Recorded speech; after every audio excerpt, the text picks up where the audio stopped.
What's going on, y'all? Welcome back to our NBA play-in game coverage. I've been trying to cover everything for the NBA play-ins, and I'll do the same thing for the playoffs, so make sure you guys subscribe, like, leave a comment, do all that fun stuff so that I don't have to keep saying it because it's very cringy for me to self-advertise. But anyway, we've got the next round of the play-ins, at least in the West, right? Like, if you guys haven't watched my other video, go watch it now where I recap the games from last night. Maybe I'll even put it on screen here. I don't know. YouTube is hard. But anyway, we've got our next matchup. Obviously, the Pelicans had a hard loss to the Lakers, and the Kings had a very convincing win against the Warriors. So we've got our next matchup. Now, we nailed the rotations almost to like a T with these two teams, so that's good. That's probably going to stay the same of primarily this 8-man rotation for both teams. Both teams kind of went 2-9 at point. Who was the ninth guy for the Kings? Oh, I'm just thinking Venzikov came in at the end. That's all I'm thinking. Don't worry about it then. Yeah, they went with primarily the 8-man rotation that you expect. The Pelicans threw in Dyson Daniels at some times to be the ninth guy.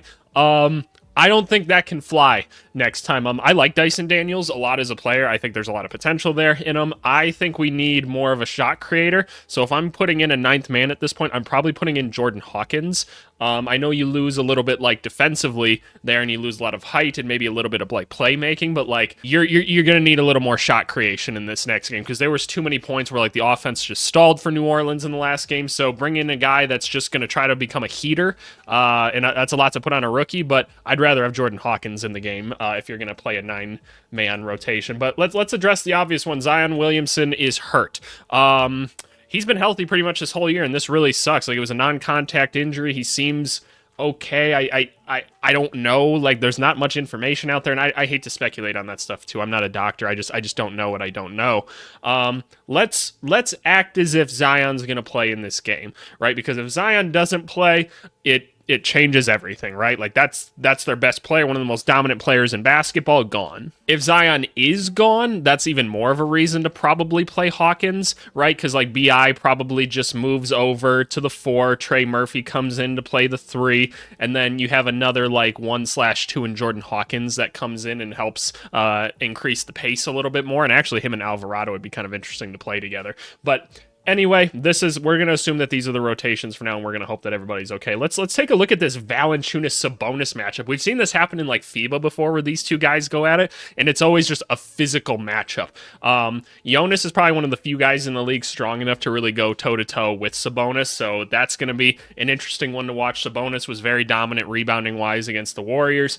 Not going to be as easy for him against Valanciunas. Obviously, Valanciunas isn't much of a vertical threat or anything like that, but it's always important that you can get like a strong box out on him so that he doesn't get any second chance points, because Sabonis will go right back up with him. Like, that's what he does. He does not pass the ball back out. So getting a body on him is going to be important. This 4 matchup is going to be a little bit more interesting. Like, I kind of feel like this is going to be a situation where maybe Brandon Ingram goes on to Keegan, or maybe they even move like a Trey Murphy or Herb Jones onto him. I could see that being a thing because Keegan was so mobile in the last game. I just don't think wasting Zion's energy on him running around all these screens and trying to navigate as he kind of like attacks a closeout and then slows down and then is like just really operating in the middle of the court. That's too much movement for Zion. Zion's a better help defender than on-ball defender. That's even how he was in college. So I wouldn't be surprised to see like maybe a Herb start out on him and Zion slides up to guard like a Harrison Barnes, who's more just spacing the floor. And, you know, Zion can't just leave him and help off of Harrison Barnes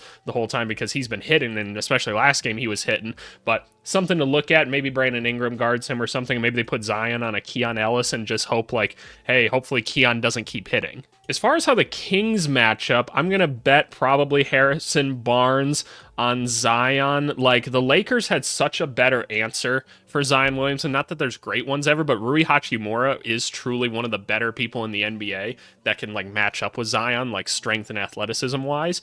And the Kings just don't quite really have that. Like, yeah, I'm just kind of looking at this. Like, Keegan Murray, obviously, very good on-ball defender, and I do think it probably wouldn't be the worst thing to get more up into Zion than how the Lakers were guarding him at times. But, like, honestly, Torian Prince and Rui Hachimura did a good enough job, so maybe I'm just talking out of my ass right now. But I have no idea who I'd put on him. It depends on how you want to guard him. And if you're looking for someone that can take more of the blow, Harrison Barnes is going to be the answer. Maybe you're hoping that Keegan Murray continues to be that strong of an offensive player, and so maybe you don't want him on there, but I don't know, man. That's a tough one. They don't really have a great answer to Zion. That's why if he's out, like obviously he's the Pelicans' best player, and that just hurts in general. But if Zion's out, that's a huge problem, right? Because the Kings don't have like rim defense really to start with. That's not really what Sabonis does, and like they just don't have a good matchup for him. Wouldn't be surprised to see Keon Ellis on Brandon Ingram just trying to get up into him. Brandon Ingram's got a great handle on him, so having someone that can get a little bit closer to him, try to take some of those dribbles away so that he can't get like that first initial move off, get to the middle of the court, get to his spots, probably going to be valuable. I'm going to assume that De'Aaron Fox stays on CJ McCollum. That's going to be a tough matchup for CJ. Again, CJ's always going to be a little bit deficient on the defensive end, and Fox is probably going to be all over him offensively, so CJ's going to have to really work to get his shot off, especially with the game that he had last time. It just wasn't that great. I expect CJ McCollum to have a bounce back game just because that's the kind of player that he is. He's very savvy, he's very focused in how he plays, so I'd like to think that he's going to have a bounce back, but the De'Aaron Fox matchup is going to be tough, and you know they're going to throw Davion Mitchell at him as well at some points, and Davion Mitchell's just as pesty, and if CJ gets going, I mean, they're just going to swap Keon Ellis onto him then, right? The Kings just threw a bunch of different looks at the Warriors, so I wouldn't be surprised if that's something that we see them do again. As far as like Herb Jones goes and everything, like Herb played very well within himself last game. I expect that to kind of be the same. He's probably going to be the last guy of focus between kind of these four defenders here. Like who's ever kind of the last one that needs an assignment, that's probably who they're going to get. But yeah, no, it's going to be interesting, right? Can the Pelicans get enough going in the half court to really like get their offense going again? Because the Kings half court defense looked so good last night. And I don't know, like, and the Pelicans are historically this year the best, like, 3-point defending team in the NBA, but it sure didn't really seem like it against the Lakers. So it's going to be a really interesting matchup in that sense. Like, can they stop Keegan Murray and Barnes and Keon and even De'Aaron Fox from hitting all those shots? All right, looking at benches again, Davion Mitchell's been playing awesome. Good to see him getting towards the hoop. Again, Jose Alvarado's going to make that a lot tougher for him. It just is. Jose is such a dynamic player. Hopefully he's okay as well. It looked like he sprained both ankles and played through it in the last one. I want to like note one thing with Alvarado. Like he like went down and was hurt. Normally you see players just kind of roll around on the ground a little bit and like wait for like a stoppage in play to get up. You could tell he like went down. He's like, ah, damn. And then he like got up and like sprinted down like on it and was like, you could tell he was hurting, but he's like, nah, I'm getting back in the play. Like, I love guys like that. There's not enough guys like that in the NBA anymore, and I just love it. Davion Mitchell could be one of those dudes too, so shout outs to him. Trey Lyles was very good at attacking closeouts, and it's going to be harder against the Pelicans because they have a lot more switchability and guys like Nance and Murphy, B.I., Zion, Herb, right, that can just hit him with better closeouts and contest his shots more than the Warriors could. So I don't think we're going to see quite as much from Trey, but if Trey can just space and hit a three or two, that's going to be valuable. And now will Alex Len play hard enough and smart enough to keep Larry Nance off the glass? Because I know that's going to be a point of emphasis because they like the Larry Nance rotation a lot where he's in at center, and he obviously provides them a little more of a vertical threat. He's a lot quicker. He can space the floor. Alex Len, not very good when you take him out of the paint. He's hardly good when he's in the paint, right? So if they draw out Alex Len and they're moving Larry Nance around, or if Larry Nance is just like attacking the offensive glass, is Len going to have enough to stop him? That's going to be an interesting kind of matchup. Maybe Len's not going to be as viable. Like, I honestly, and I mean this, I would almost think about putting JaVale McGee in over Alex Len in this next game. Like, you want to keep your rotation solid. I'm sure they don't do that, but JaVale McGee seems like a better matchup to me. Pelican side of things, Trey Murphy, he's been hitting, so is he going to have to start? If Zion's out, that'll be a question or not, but Trey Murphy's still just hitting it from three. He's looked really good. He found himself in a lot of tough situations in the last game where like the Pelicans were getting him the ball like at the end of the shot clock and he had to force things, and that's not really his game, but he still hit like some really tough shots for them, so I have a lot of confidence in him. We already talked about Alvarado and Nance in a lot of detail, so you guys know how it is, but I do want to emphasize again, I think Jordan Hawkins should really be a thought for going into this game, especially if Zion's out, because you're going to need the shot creation, and he's one of those dudes that can just go get some shots, and he's going to draw a lot of attention because he can get hot really, really fast. And in these one-and-done games, like just having a guy like that might go off for 4 or 5 threes or something, that could be the difference in the game right there.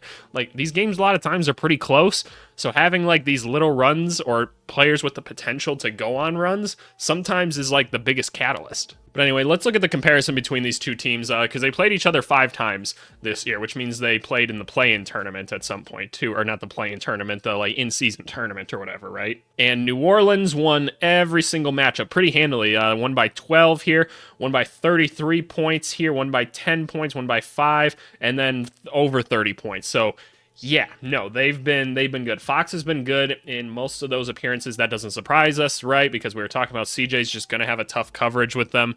If he's not hitting shots, I mean, Jose is just going to have to take the minutes, right? That's just how it is. But like I said, I expect CJ to bounce back. Williamson has been pretty dominant for them. So is Ingram, McCollum as well. Like, so their big three's been good against this team for most of the season.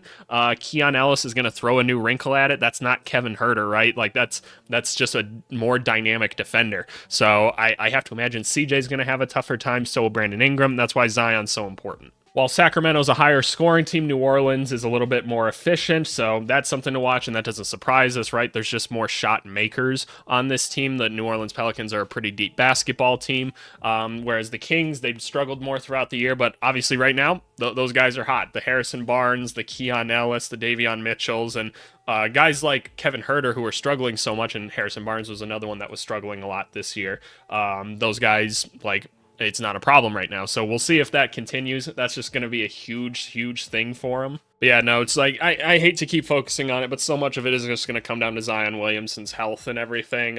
He was so much fun to watch, and I really hope they get him back on the court because I want to see him play more, right? It's electric, and he's just great for the NBA, and his talent is amazing. I've seen him up close and personal more times than I care to admit, and unfortunately, he's had the better of me in all of those instances, but I'm rooting for the guy. I really am. I want to see them do well.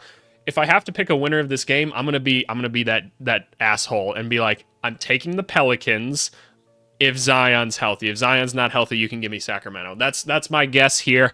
Sacramento fans, I'm rooting for you guys just because like I love your fan base and I want to see more playoff games with you guys. The winner is gonna play the Thunder, right? Yeah, they're gonna play the Thunder, and either of these teams could beat the Thunder, man. That's the cool thing about this year, man. It's such a fun playoffs. So I hope the Pelicans win so that and Zion's healthy so that we can see this team continue to roll.